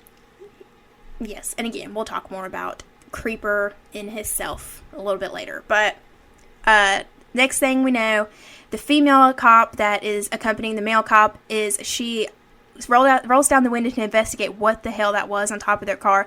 And she is pulled out of the car by the Creeper, killed. Then the Creeper whips out this medieval axe. Motherfucker pulls out a battle axe. Yes. Breaks through, just busts through the car and decapitates the male officer. Then throws the head, and it bounces on Trish and Derry's windshield. Then all of a sudden, they're like, slam on their brakes. Like, what the hell? The cop car slams on its brakes, and they're at a standstill. And this is a really eerie scene, because I'd like to point out once again, this was real life. All this happened, and you finally felt somewhat comforted because you finally got the cops involved, and they were nearby. Then all of a sudden, out of nowhere, something gets thrown onto your car, and both of you are just stopped. So Trish and Derry get out of the car, and they're both like, they know something's up. They know something's not right. You can tell they're both scared, but Trish being Trish, she gets out of the car and she goes, "Hello?" I said hello, because nobody's answering. Then all of a sudden we see a head turn to the side. And you can tell it's not the cop. It's the Creeper. And you can also see his wisps of white hair. The Creeper gets out of the car. And once he opens the door, Trish and Derry run back into their car and lock the door. And instead of taking off right at that moment, like I probably would have done, they sit there and they watch. And you could just... The acting in it, I think, is so well done, because at this point, they do a great job of having fear written all over their faces. The Creeper gets out of the car, and he starts whistling his song. Can you whistle? Not the song, but I can whistle. Yeah. He starts whistling the Jeepers Creepers song and walking to that decapitated cop head. He picks up the head, where he proceeds to eat the tongue. It looks like he's French kissing. It looks like he's making out with the head. Like, Well, he picks up this head and he eats the tongue out of the head. And Trish and Derry sit here in their car and they watch this. And also, fun fact, did you ever notice when the Creeper is doing this, in the background is a billboard, and on this billboard it says, "Tastes so darn good." I thought that was so ironic, and then I found out later that was intentionally done that way. it would have been better if they put a KFC thing back there and it said finger licking good. Yeah, I know, right? So Trish and Derry at this point, they're like, okay, we have seen enough, and they freaking gun it out of there. And now it's Trish who's driving like the Creeper is, like over 100 miles an hour. So next thing you know, you see Trish just flying down the interstate, or this back road, and then all of a sudden, Derry's like, slow down. I mean it, slow down. And then she just, being a typical female, she slammed on the brakes, and the car stopped. And when they stopped, they were next to this house. There's no lights on at this house, but they could tell somebody lives here. And Trish is the one who decides to stop and approach this house to use the phone to call for help. Derry is the one who's like, how far is the next town? Let's just go to the next town. And I gotta be honest, I would probably be Derry in this situation. I would not be stopping at anywhere that's not a public place. But anyway. If you're being chased by a monster or a maniac, get what you can. Don't worry about it. I feel you on one hand. If the Creeper hadn't been a monster and it had been a man, I think the person living at this house would have been plenty of help. I don't know, maybe I would have, if I did choose to stop, I'd feel more comfortable like parking my car like behind the house or something. Maybe. I mean, you could do that. I don't know, but just my gut instinct, if I was in this scenario in real life, I would not be stopping unless it was at a public area. But remember, when you're under stress like that and you're being scared like that, you're going to be like, well, I'm going to react this way. No, you don't know that until you're there. That's true. And you're in that moment. And you're not going to think about those small things. That's true. So they end up stopping at this house, and this lady is an old cat lady. She has like hundreds of cats, and there's a scene where Derry's like, ma'am, how many cats do you have? More than a couple. But when she originally approaches Derry and Trish is like, "Do you have a phone? I need to call the cops." She's like, nah. And this lady's like, "Don't even think about bringing the cops out here. They try to tell me how many cats I can have. Well, I'll have as many cats as I want to have." So, and then, also Derry's kind of like, I think it's one of those things where he's like, "I freaking told you we shouldn't have stopped here." All of a sudden, when they're getting ready to go in the house to use the phone, the lights cut off at this house. Boom. And another weird moment about this scene, not only do the lights cut off, but the windmill, everything is spinning and working just fine, all of a sudden just stands still, stops. Do you think that's because he's a supernatural presence to him?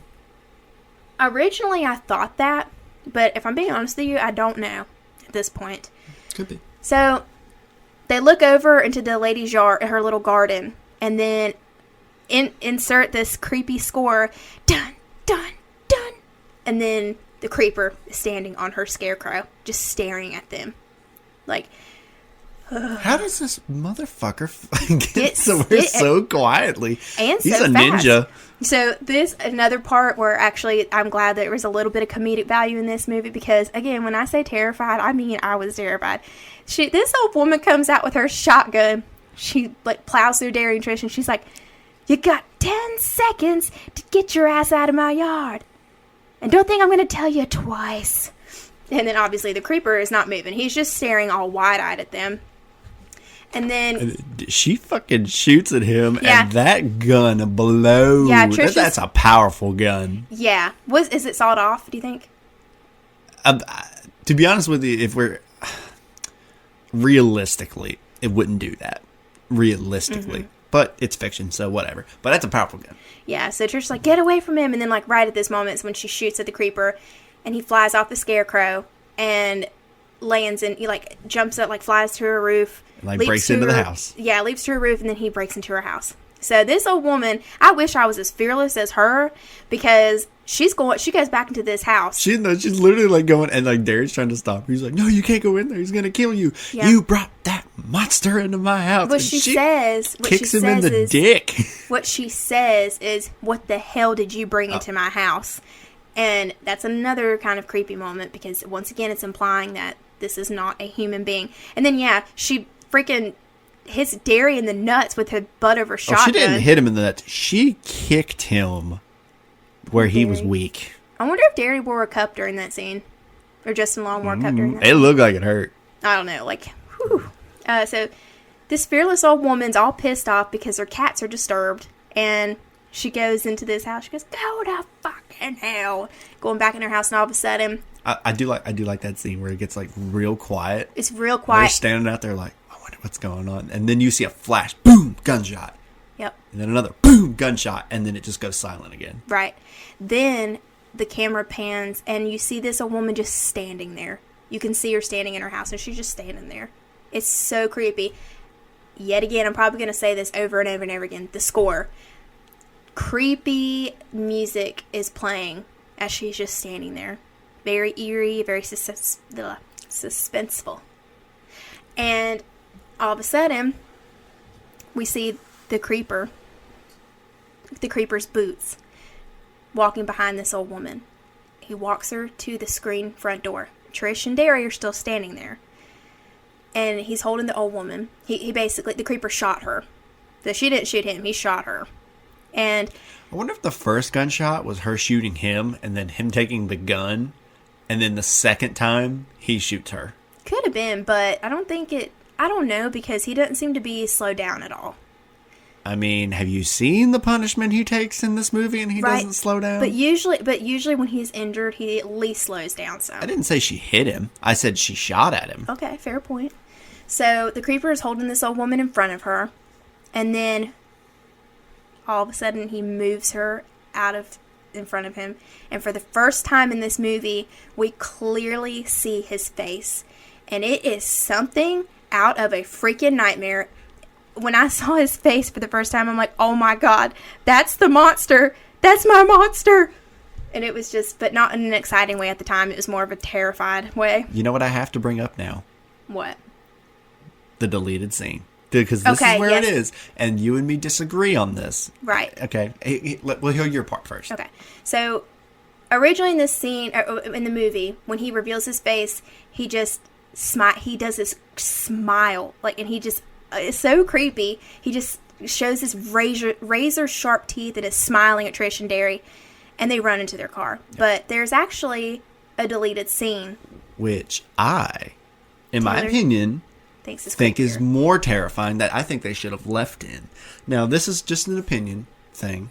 So you think the creeper is more terrifying being silent or mute, doesn't talk? I think that makes it more scary. Mm-hmm. I think he's more terrifying when he does. And the only reason I say that is because, for example, well, hold on, let me tell them what they say. So that same scene plays, and you see his face, and he looks at both of them and says, "She don't smell too good, Darius." Which is Darius' real name. You're giving me chills doing that. It was so right? good. So, do you think a mute killer is more terrifying? I say... For him. I say a killer with intelligence is more terrifying. For example, Jason is mindless. Like, he has a mind, but he's mute. He doesn't talk. He doesn't think. He just kills for the sake of killing. No rhyme or reason. Not saying he's not terrifying, because he is. But if you take him compared to another killer, that's like... I compared the Creeper to Freddy Krueger a lot. Well, we know for a fact that Freddy was once human. We know that. We don't know that about the Creeper. But Freddy was once human that turned into a monster. He still has those human qualities to him of thinking like a human, talking like a human, and being like a personality. He's intelligent. He knows that this is wrong and does it anyway. He just enjoys it, right? That's more terrifying to me. So the fact that he was smart, like the scene where he starts whistling after he cut that cop's head off, is human. It's a human it quality. Portrays intelligence. I think it's realistic for him to talk. Even if he's not human, even if he's just a demon, demons can talk. I think it's more terrifying for him to be like doing it anyway. Like, yeah, she don't smell. Do you think he meant that? Like, she don't physically smell good, or she didn't fear him, so he didn't want her. She didn't smell good to him. I think he meant the fear didn't smell good, which at this point in the movie, we don't know anything about this yet. Like, if you're watching it for the first time. But you make such a good point that I really can't argue with it. It's just a matter of different I'm not saying opinion. I'm right. I mean, it's an opinion thing. Like, I see your point. Like, you're not wrong. Like, you make very valid points. Not knowing a reason why are you not talking to me? Why are you not being human? I think it's more terrifying for him to be human-ish and still do these horrible things just for his own entertainment or reasons. You know, we don't know why he does the way he does. Yeah. He just does it. Yeah. You know what I mean? And you're absolutely right. But this particular scene ended up not being used in the film, but you can find it on YouTube. Did they say why? I think they just chose not to. I guess they agreed with my opinion that he was creepy or not talking. I mean, yeah, it's an opinion. I think I think that's why Victor Salva thought it was scarier with him not talking at all. And I tend to agree with that. But if y'all really want to watch this scene, you can YouTube it and find it. But the way he talks, like, imagine him talking the rest of the movie like that, like cutting that cop's head off and being like, "Ooh, he might want to." I'm so glad you're down here with me in this man cave, because I'm getting chills up my freaking spine right now. Like, you know, and like imagine the later scenes when he does that thing. You know what I'm talking about? Yes. Yeah. Imagine if he did that with that squeal and then started talking. Oh. Can you imagine? Like, I don't know. That just sounds scarier to me. It is scary. But I forgot to mention this earlier, but I guess since now we officially see the Creeper up close in his facial features, I can talk a little bit more about Jonathan Breck, who is the guy who plays the Creeper. And he made this movie. He made it. So Taylor was actually the one to really vocalize how important his audition role was. So I'll let him talk about that. I like to compare him to the guy that plays Art the Clown in Terrifier. Yes. David Howard Thornton. People really underestimate body language, especially when it comes to horror movies. When you have a mute killer such as Art and or the Creeper, body language is a big thing. And his audition, I recommend anyone to go out there and look at it. It is, I totally get why they picked him. So they're in a testing room, a screening room or whatever. And the door to the right just opens, right? Then they're waiting for him to walk in, but he doesn't walk in immediately. He just opens the door. And then all of a sudden, this motherfucker just pops his head around the corner with his eyes wide open and just looks at him. Mm-hmm. And he just like, he's so quick. Doesn't say a word. And then he's quiet. It's and then he animalistic. doesn't move. Yeah. And then he moves again. And then he gets right up on him. And the biggest thing, I think what got them for that audition was when he got up in their face and he started smelling them like, oh, like so creepy. That's how he got cast. Victor, his freaked eye Victor movements, Salva out. And his he's like, eyes and his body language is what sold that performance. And that's why I think a lot of people think the creeper is so terrifying is his body language. Right. And actually, Jonathan Breck did research different animal movements. Really? For his role, and you can tell. You can see it. I can totally see it. And it's so well done. It's so creepy. Back to where we're at in the movie. So the creeper reveals himself, and Trish and Derry run back to their car, and the creeper follows. And this is kind of funny because they're like running to their car, and of course their gears sticking and stuff. But he's just like walking. See, I told you, Jason funny scenes can work in this. I'm telling you. Like, you know how Jason and Michael, like, people run their ass off, and all they do is just walk with that heavy stance, and they're like right there. That's basically what the creeper does. Yeah. And then he ends up jumping onto their car, to the front of the car, and then Trish is like, it's stuck in reverse. It's stuck in reverse. What do you want me to do? The gears are sticking. And Derry's like, just go in reverse. And so then they fly back, and the creeper like does a backward flip off the car. That was pretty cool. It was pretty freaking cool. Yeah. And then they like zoom past, and you just hear, you can hear their brakes squeal, and they just stare at the creeper. But he stares back. And it is so But he's pacing creepy. this time. Because you remember earlier when he would sit still? Just stood there. This time he's not doing that. He's actually like, but his head is always forward. Right, his But body's his turned. body is always, he's pacing. He's just kind of like, It's so you know what creepy. he's telling me? His body language is saying, where you going to go now? You know I can catch you. That's a great point. Where you going? You were so right. And that's, that message is completely conveyed by this body language. Yeah.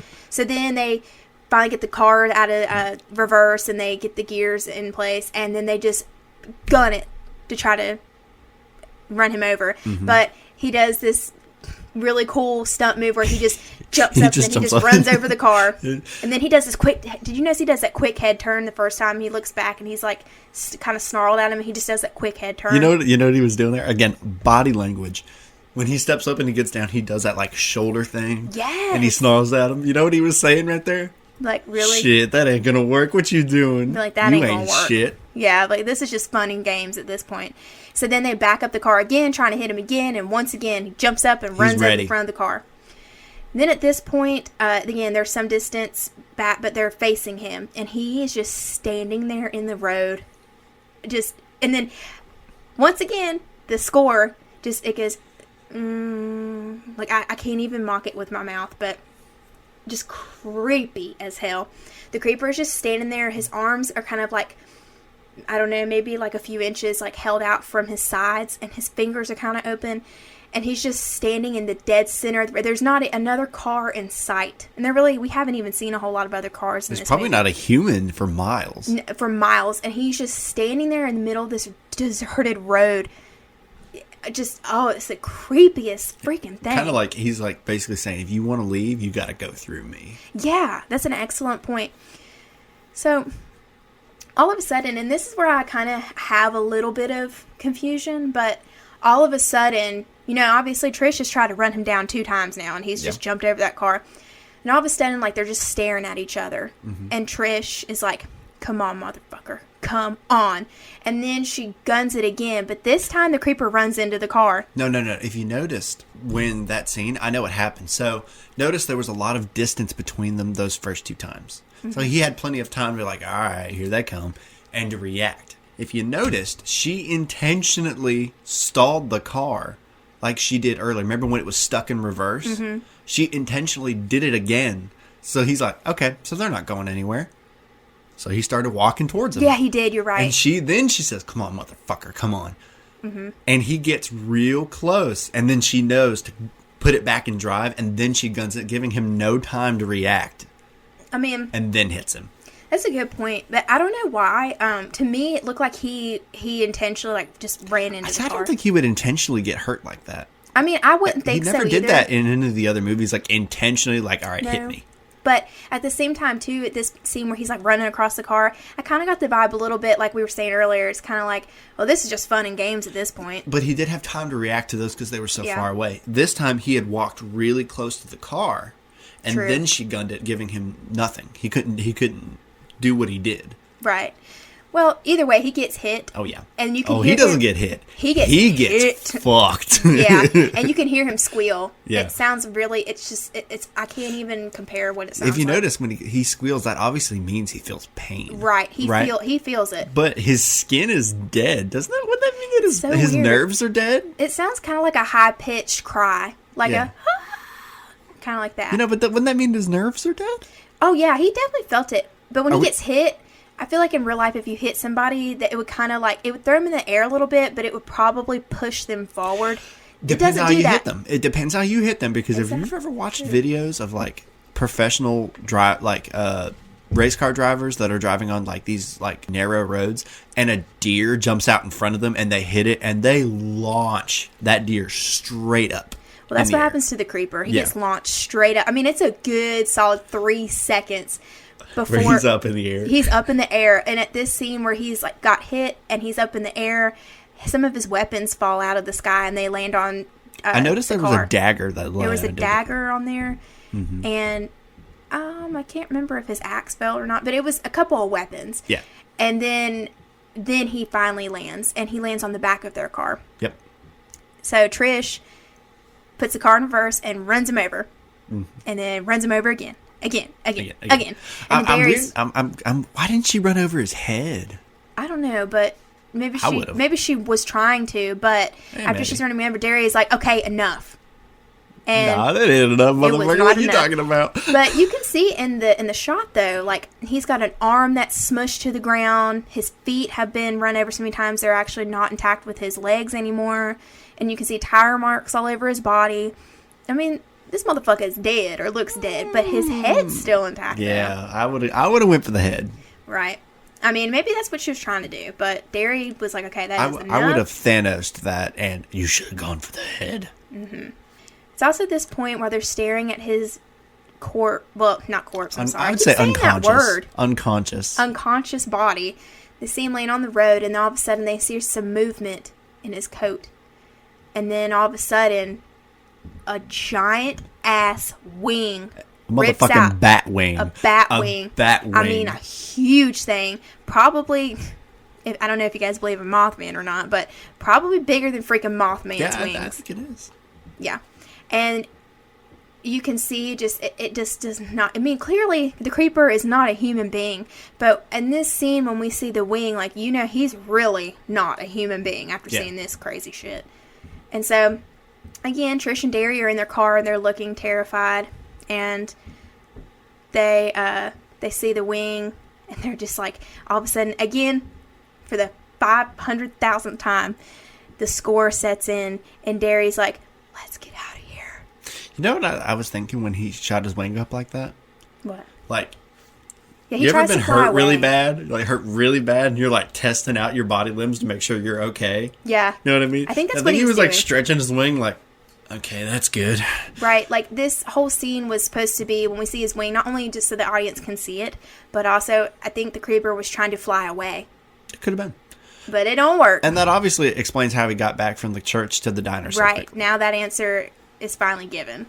Which begs the question, why does he need the truck if he's got Yeah. wings? And he can Maybe just carry to people. just to fuck with people, maybe. Yeah, maybe. But anyway, so Derry's like, let's get out of here. And they run him over again, one last time. And then the next thing, they're in the police station in the next town over. So while they're at the police station, we see Sergeant Tubbs. We meet him for the first time. And this is, you know, just something fun to point out because we actually see Sergeant Tubbs again in the third film. But, you know, he's kind of like, it kind of reminds me of like at work because for you, those of you who didn't know, I actually work in a jail. And the humor that you have working in a place like that, it's just something that's there. It just helps you get through the job. And I think in this movie they did a somewhat pretty good job of that. Even though in real life I feel like our humor at work is a lot more dark than that. But anyway, you see a man being brought in, and Sergeant Tubbs is like, Roach, what you clipping tonight? Or something like that. He goes, 74 Chevy Nova. Anyone ever tell you for a car thief you got taste for shit? And another interesting thing to point out about this is the character that they're bringing in, the guy. We see him again in the second film. He has a more prominent role. That guy's name, what was his name? The name of the actor. Can't remember. I'll probably come to it a little bit later. But also, while Derry and Trish are at the police station, right after the guys brought in and everything, this is when we meet Giselle for the first time. She busts up in the police station. Trish and Derry, right? And then Sergeant Tubbs is like, Jazz, what are you doing here? And then she just straight up ignores him and keeps walking. He goes, excuse me. And he pops his pen down on the table and he goes, Giselle! And then she approaches them and she goes, Trish and Derry, I'm Giselle. This is the scene where Giselle finally has the chance to essentially tell Trish and Derry that she is a psychic and that she has seen visions with them and the creeper. And she expresses being unclear of why she has to have these visions. They're terrifying to her, but not in the same kind of way that I think Trish and Derry are. It's a different kind of fear, I think. But she's trying to help them, and she's also explaining to them that every 23 years, every 23rd spring, for 23 days, it gets to eat, is what she tells them. And Trish is like brushing it off. She's like, this woman is a whack job. Derry, do not listen to her. But Derry is he's putting the pieces together in his head. He's putting the pieces together. And he's like, what do you mean it eats? And then she says certain things from certain people. Whatever it eats becomes a part of it. And at this point, like you said, Derry's connecting the pieces and understanding that the creeper is...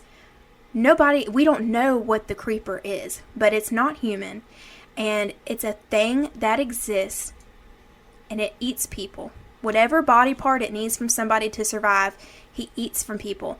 But Giselle also explains that it's not just the matter of going up to a random person and killing them, taking whatever body part they need. He has to scare you, and he determines who he wants to steal a body part from by smelling their fear. So... this, back to your question about why does he even have a truck, I think maybe it just could be one of those things he uses that to scare people. Mm-hmm. And when you said smelling fear, immediately I can't help but compare him to Pennywise. Like the 23 years and then Pennywise is 27. Yeah. And then they both feed on fear and flesh. So they're both very similar. Very similar. They just look different, but yeah, they're very similar. And it was cool to learn that fact earlier about Derry's character because... yeah. When he starts putting the pieces together, is he putting the pieces together that the license plate actually means be eating you? Is that what it means? Maybe.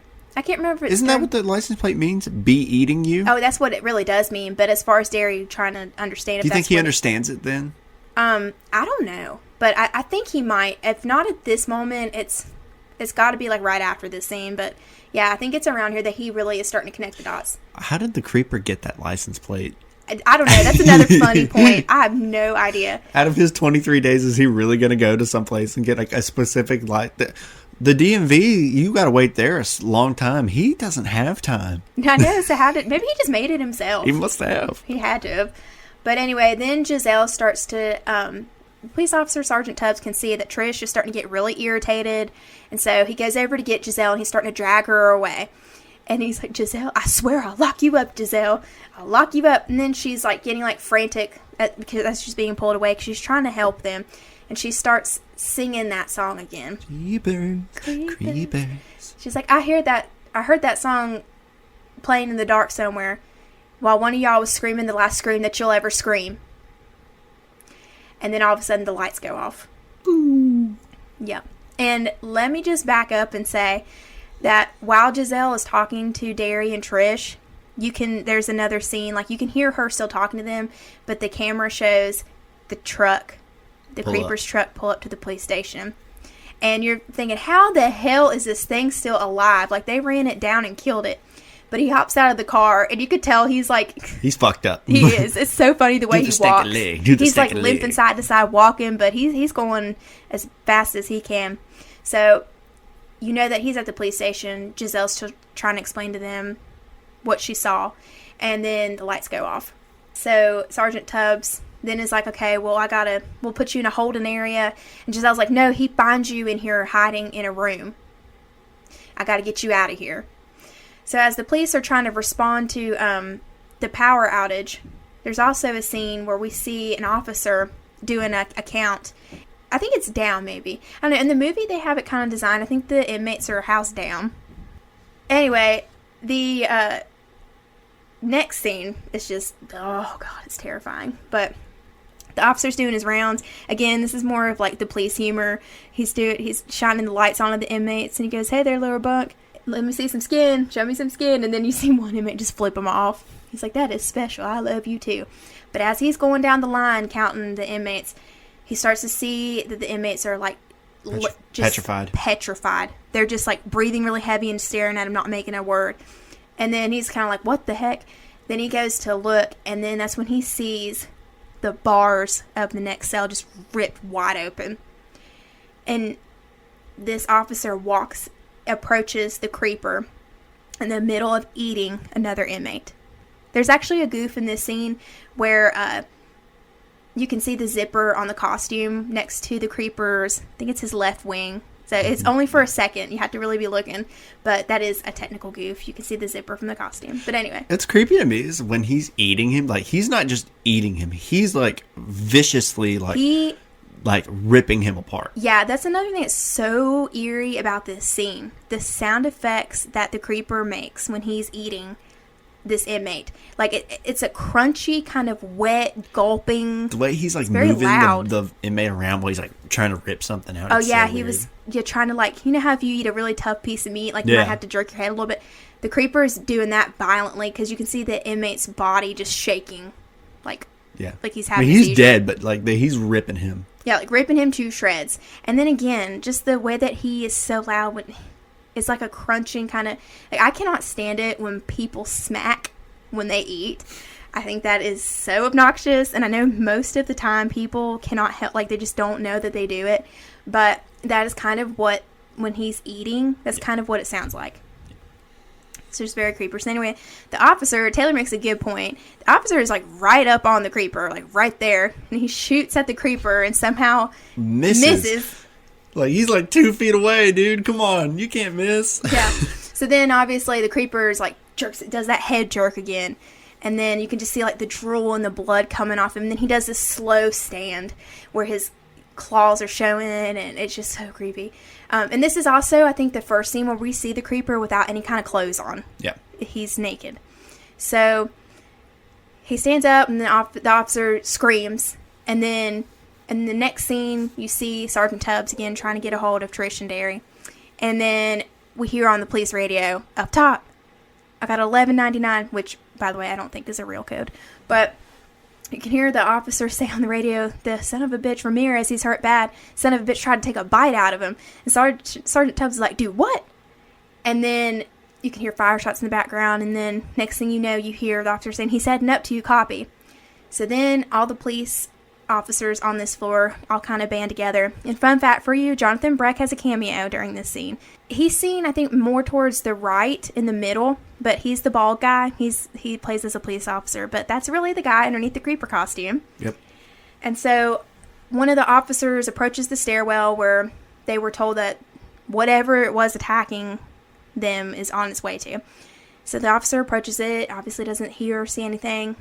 Then I don't know. I thought this was kind of silly because, again, in real life, I just don't feel like you'd do this. But the officer who is approaching doesn't see anything, but he just all of a sudden turns his back on the stairwell.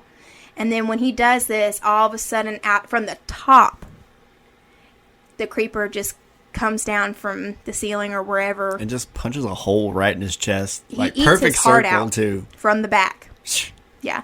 And there's a scene where the cop is just standing there in shock, and then breathes like And then he just drops it. No, Yep. your ass is dead. Yeah, he's dead. You're dead. You're done. And then the creeper disappears again. But the police officers just saw something eat the heart out of one of their fellow officers. So they're like, what the fuck? So they're like, oh shit, it's on now. Meanwhile, Giselle's trying to help Trish and Derry get out of the jail. But since the jail's on the power went out, it has kind of a lockdown system. So they can't find an available door to get out of. So they're wandering around the jail trying to find it. And they have some more conversations about Giselle and her visions. Trish, again, is just expressing doubt. Derry finally kind of, you can tell Derry's believing what she's saying, but Trish isn't. But he approaches Giselle and he's like, are your dreams ever wrong? And then eventually Giselle's like, you don't understand. And Derry won't let it go. He's like, are they ever wrong? Are your dreams ever wrong? I don't know if this part of the dialogue implies that maybe Trish was the one, because right before he says that, when Trish and Giselle are kind of going at it a little bit. She looks at her. Yeah. Derry approaches her again. He's like, who did you see screaming down the dark? And Giselle won't answer him, but she's standing in front of Derry, and then all of a sudden she just looks to Trish. Yeah. And then it was after this moment, that's when Derry's like, are your dreams ever wrong? So I think that scene implies that originally it was Trish that the creeper, earlier when Giselle said she had a vision of one of them screaming down in the dark somewhere, screaming the last scream that they'll ever scream, it implies that it was Trish. Then all of a sudden, the creeper shows up around the corner and freaking spider walks down the side of the freaking wall, which is, I should have researched and found out how they shot this scene, but it is creepy. It's literally like Spider-Man coming down the... They probably made the room sideways, and they just like tilted it a little bit, so he's actually probably just crawling on the ground, but it just looks like the wall. Yeah, that might be it. That's how they've done it with the Spider-Man movies. It had to have been some kind of like trick, because it's not CGI. I do notice about this scene, if people don't fear him, he doesn't really care about them. Right, so during the scene, they see him like, again, poke his head out of nowhere abruptly around the corner and start spider walking, and Giselle's like, get upstairs now to Trish and Derry. So they take off upstairs, and Giselle stands there. She doesn't go with them. She stands there to face the creeper. And all of a sudden, she gets on her knees and starts praying. And even at a young age, when I first saw this, I'm like, yes, because if it was me as Giselle, that's exactly what I would do too. I would probably just start praying. Yep. Because at this point, obviously the creeper is a monster of some kind, but I think it's fair to say that a lot of people, like especially, well, me included, but I thought the creeper was more of a demon at first. But we're going to talk a little bit more about the creeper in himself in a little bit. But I probably said that an hour ago. But anyway, so Giselle drops down, she starts praying, and then all of a sudden she looks up and he's gone. She stands up, and then lo and behold, the creeper poofs back up again. He comes up from behind her, grabs her head, tilts her head back, and starts sniffing her. I love how he sniffs her quick. It's like, yeah. He gets all up in her face sniffing it, but he doesn't like what he smells. He doesn't do it very long. He realizes, he's like, nah, she don't fear me. Yeah, I don't know. She's useless to me. I don't want that. So then he lets her go. He takes off to find Trish and Derry. Next scene, we see Trish and Derry upstairs in a holding room. The creeper approaches the glass for the room that they're going in. This is a two-way mirror, so the creeper can see them. You mean a one-way mirror? Sorry, a one-way mirror. Excuse me. I'm sorry. And the creeper can see them, but they cannot see the creeper. And there's this one scene where Trish kind of gets close up to the glass. She can't see out of it, but I think she suspects that there's something there. He's smelling that glass. He even holds his hand up to the glass. Yep. The creeper, and he's kind of doing a growl type of thing, like as he's just staring at Trish. Then all of a sudden, when Derry kind of jerks her back, and they're like bickering about something, the creeper busts through this glass. Yeah, and he starts smelling them. And then the moment is finally here. The creeper is now directly up on Trish and Derry. Mm-hmm. He's got him. And the scene, what I was talking to you about, if you notice to prove, I think you're right, I think Trish is stronger than he is, because when he starts sniffing her, she looks him dead in the eyes. Yeah. She shows no fear. The creeper, when he busts through the room, obviously he goes straight to them. He grabs them both by the throat, I think. Mm-hmm. And he's just going back and forth between the both of them, smelling them. But she looks at him the Trish whole looks time. Directly at him. And, they're both scared, but Trish is, looking him in the eye. And he actually licks her in the face to, like, just taste her. But he He's decides like, that, "Nah." no, Trish isn't who he wants. But when he sniffed Derry had his eyes closed and was like flinching and wouldn't look at him. Yeah. And realized, yep, it's Derry. Yeah, so Derry's the one I want. He flings Trish across the room, and then he gets all up on Derry. He's picked the person out that he wants. And yeah, you're right. Derry does not look at him. Derry is shutting his eyes, and he's just... No, that's an understandable reaction. I'll probably be that way too. But there's actually... Did you notice when, like...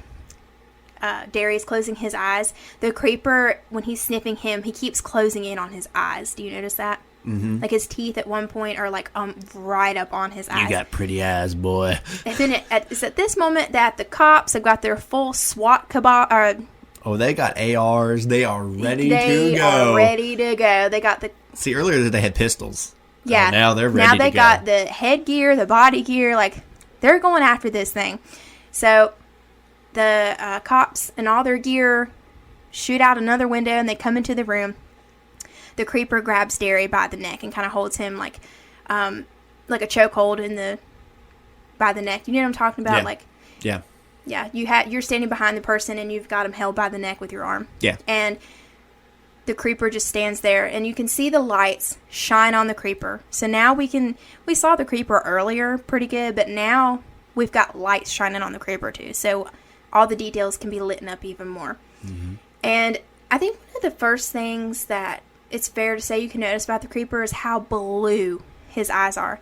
His eyes are so blue that I'm actually part of a Jeepers Creepers fan club page on Facebook, of course. And one person even made a post on the group one time talking about how the creeper was blind and all this stuff. I mean, you just talking about how creepy the creeper was. But he kind of got...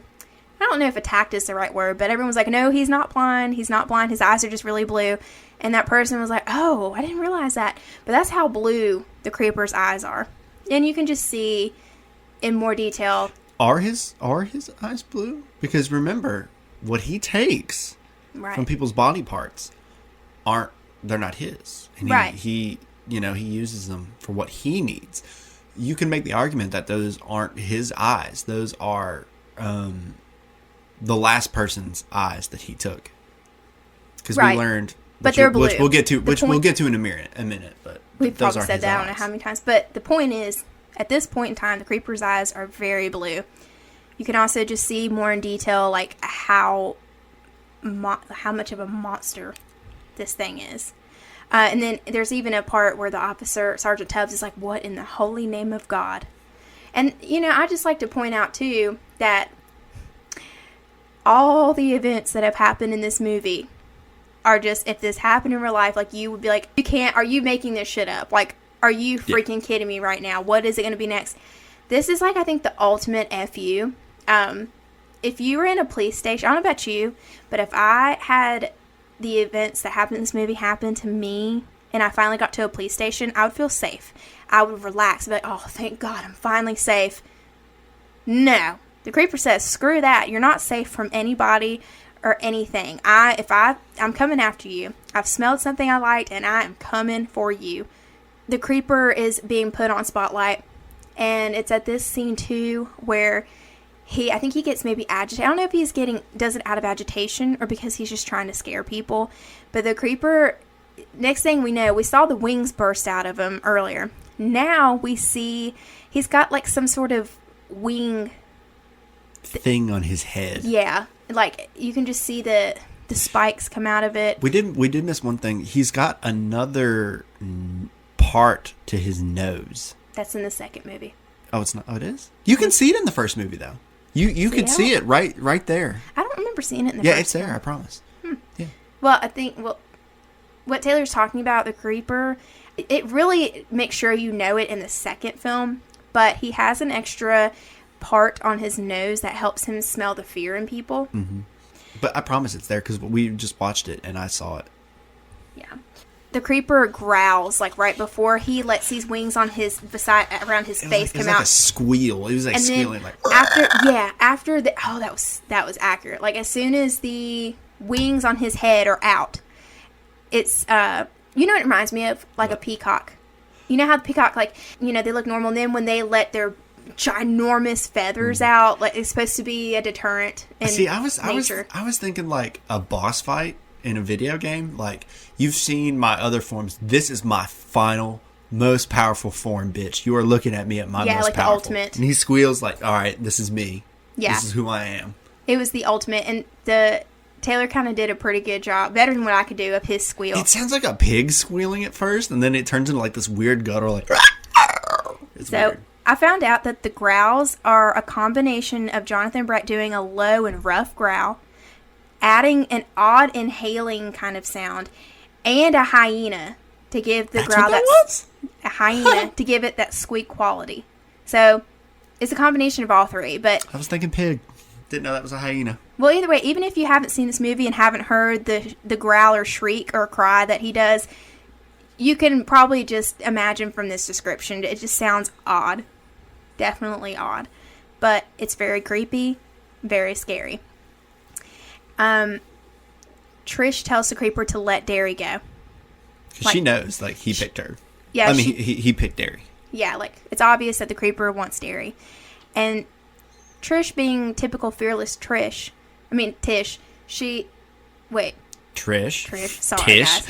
Y'all, I'm sorry. Tisk. So she doesn't, like, go directly up to the creeper, but she gets close to him and she's like, let him go. And the creeper is just staring her down. Like, I think it reminds me of hate in his eyes. See, I was thinking, remember that conversation we had about intelligence? Menacing. Intelligence. Yeah. When she's sitting there and she's like, let him go. I think he's really sitting there thinking about it. Like, he's like, saying. I could, but do I want to? He's like really like sitting and thinking about it, and he's like his eyes. Do I want you? His eyes are wide, but he's glaring at her with wide eyes, basically. Which he understands her. Which means again, he's intelligent. He understands like human speech. Yeah. So again, I think he's human, or was.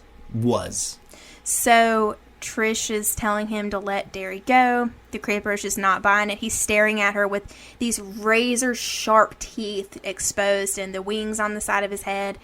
And he's just like piercing eyes. And then right when she thinks that he might actually listen to her and let him go, all of a sudden he just like swings one way and then just flies out of the window with Derry. Psych! Yeah, busts out of the window with Derry and flies off into the sky. Now, Trish calls after him, and I don't know if this is just a goof or what, but the amount of time it took her to get from the, second minimum story in that jail to outside, it was like a millisecond. Realistic. And my only complaint about the movie, like true complaint, is that one scene when she's running after him, Derry, and she looks up. Those CGI effects are pretty dated. They're pretty dated. I mean, but still, CGI's come a long way. It's not the worst I've seen. Obviously, you ever seen Langoliers? That's the worst. I've not been brave enough to see it. It's definitely dated. But yeah, she runs outside and then she's watching the creeper take Derry off into the sky. She's just screaming after him, running after him. And just imagine if that happened to you. Imagine me getting carried off by that thing and you're just running after me and there's a point where you just have to realize, like, I can't catch this thing. Don't even say that. I'm just saying it's the truth. I know. Just shook. So the next morning we see Trish she's now the one who's catatonic. Yeah. And she's sitting at the police station waiting on her parents to come pick her up. And you can tell, she's just reflecting on everything that happened. She's just lost her brother. How would you even explain that to your family and friends? Our brother was taken by a demon bat, and I don't know where he went. Like, just awful. So Giselle actually approaches her too. She comes back, and then Giselle, I think she's just kind of trying to express her apologies for what happened, like, in her own way. Mm-hmm. And then Trish tries to confront her. She's trying to get her to admit, like, who did you see screaming in the dark? And Giselle still won't answer her. So Trish gets annoyed, and she just gets up and walks out. And as she's walking outside, she sees a crow in the sky. And I even forgot to mention this back when they came to the church. So there's a lot of crows there, wasn't there? Yeah, sorry. I know we're in a timeline, we're on a groove, but just pause for a second. Back in the beginning of the movie, when Derry and Trish go to the old abandoned church, there are crows everywhere. The crows are like a symbol. They're associated with the creeper somehow. But do you think they know that the creeper has like food? Maybe that's why they're there. I don't know. Scraps from like the people, perhaps. Perhaps. That's one thing that really I never really understood or could find an answer to, is why the crows are integrated with the creeper somehow. Mm-hmm. But anyway, the association is there. So fast forward to this scene towards the end of the movie that I'm talking about. Trish walks out of the police station. She looks up in the sky and sees a crow. And she watches the crow. The camera chases the crow. And then we see the crow land all of a sudden at this old abandoned warehouse of some kind. And then once again, it's not just this crow that's there's a whole swarm of them. So this implies that the creeper's got a new lair. And this is where it's at. The music drops down to real ominous and heavy strings. And then the camera pans inside of this building. And you can hear Derry screaming in the dark, like Giselle said. The camera kind of creeps around the corners and then goes through this whole building till we find where the creeper is at. We finally get to the creeper, and he's playing his song on the phonogram. Or is that what it's called? Phonograph. Phonograph. He's just chilling, hanging out in his little station, listening to his tunes. And side note, the screams that we hear from Derry in this scene are not actually from Justin Long. They're actually from the same guy who was the car thief. Really? Yeah. I think, from what I read, Justin Long's throat was just so tired from where he was grabbed in those scenes at the police station that he just did not have it in him. He was exhausted. So that's really that guy. And the creeper, when we see in this part, it's not actually Jonathan Breck in costume. It's Justin Long in the creeper costume. Isn't that funny? Yeah, when the eye. Yeah. So we get over, we watch the creeper walk over, and we can see some other bodies in the background. So that was my question. Do you think when he set that place on fire, that the church, that he moved the bodies first? I don't know. To a new lair and then set it on fire? Because if he burned them all, why does he already have that many bodies? Like, that doesn't make sense. Yeah, I mean, I don't know. I almost want to say no, because in this scene we only see like a few bodies. I saw like he's quite a starting few. over. It's been the morning. I don't think he should already have that many taxidermied by that point. Yeah, he hasn't even finished Derry. He didn't taxidermy Derry yet. Yeah, not yet. He's in the process. He's in the process of it, which means that these were probably already done. Which means he either A, moved them, which I think he did. I think he went back to his lair, knew that lair was compromised, took it all, put it in the back of his truck, and took it with him, and then set the place on fire. I mean, it could have been. I think that's what I think he did. Well, you guys should check out this, the movie itself, but in this scene, let us know what you think. Mm-hmm. I don't know. It makes sense, and that is a good point. Like, if he's just working on Derry, which it implies that Derry's his latest victim, yeah, then where did the other bodies come from? But so the fact that there was just a couple of them in there makes me wonder if he really was starting over. We only saw a few. That doesn't mean there wasn't just a few. It could be. Oh, by the way, that guy's name, the car thief and the guy screaming who's pretending to be Derry, his name's Austin McCoy. Side note. Anyway, then we see Justin Long's dead body kind of hung up on this thing. The creeper's working on him, and we see two holes where his eyes should have been. And you can clearly see that the creeper, there's bite marks in these where the eyes should be. So the creeper ate his eyes out. And another side note, when the art department or whoever it was who made this mold of Justin Long's, body, apparently it was so realistic that in real life they actually were modest and tried to cover up the private area because it was so realistic looking. Wow. Anyway, you see the creeper all of a sudden stand up behind Derry's body and look through his empty eye holes, and you see that he now has brown eyes and he has Derry's eyes. And me and Taylor originally had to debate when he first... Was that how he got the eyes out? Yeah. I tried to tell Taylor that he ate the eyes out through the back of his head. But I can't remember what you... I thought he went through the front. No, he went through the back, I'm pretty sure. Looking back on it, I think you were right. Mm-hmm. Yeah, I just said you were right. Oh, I can't believe that. I don't know, wouldn't it make sense to go through the front? Like, that would just make sense to me, but maybe you never know. Well, maybe He just doesn't want to make sense. I don't know. There's actually, in the original screenplay of this scene, so, like, it basically ends with hearing Derry scream and you seeing that Derry's dead. His dead body's there. The creeper, we see what the creeper took from Derry. But in the original screenplay ending, Derry doesn't scream. Instead, the camera just pans to his dead body with his eyes sewn shut, and he's on display with the other dead bodies. It's like it's nothing special about it. I mean, that's the kind of vibe I get from the original. I think he was working on Derry doing that, like turning him into a taxidermy thing.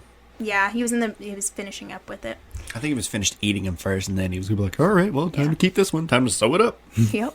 And that's how the movie ends. And then as the credits go, there's this really creepy old song, Here Comes the Boogeyman. And it's, again, just another old-timey song. I think maybe that's another reason why I get so into this movie. And like, he's your version of the Boogeyman. Yeah, essentially, yeah. Another fun fact about this movie in general, I've already talked about every 23rd spring for 23 days the creeper gets to eat. But there are actually more male victims in this movie than females, and that's because Victor Salva wanted to go against the female cliche, the cliche that you see female victims more in horror films. Mm-hmm. He intentionally wrote his movie to break that cliche. He only killed 2 females. Yeah, but still, he killed way more men. Yeah.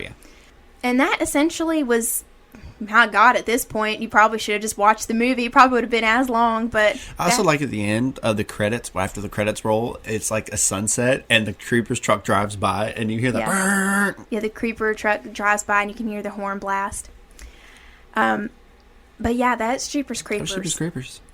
Jeepers Creepers, so like, we said that we would talk more about what the creeper is.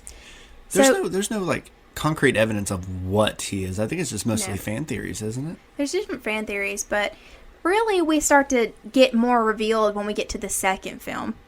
But at this point, we've spent so long on the first film, like as I predicted, that we might have to do a separate episode. Yeah, dude, we can talk about. There's some movies that you and me can go on and on and on about. Yeah. So if you guys have hung out this far, we probably maybe just might do something special where we do 2 episodes next week. We have 2, 3, and 4 still to get through, but we start to learn more about the creeper. Like Victor Salva starts to reveal more about him in the second film. Well, let's be honest, we're gonna blow through 3 and 4. Yeah, we're gonna blow through 3 and 4. 1 and 2 are the only ones that are actually like any good. Yeah, but since this episode has probably been long enough by now, we'll just kind of divide up. Jeepers Creepers, the original, the first film. This will be the whole episode, and then we'll put 2, 3, and 4 together in another episode. Yeah. So, thanks for hanging out. By the way, shout out to Logan, because I know he loves Jeepers Creepers, and I told him we were doing this episode. Yeah. So hopefully he hears this. I miss you.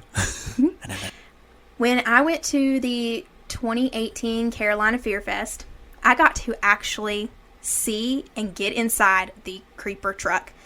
The actual Jeepers Creepers truck used in the movie. And it was one of the coolest experiences I've ever had. The guy who owns the truck is a really nice guy. His name's Troy.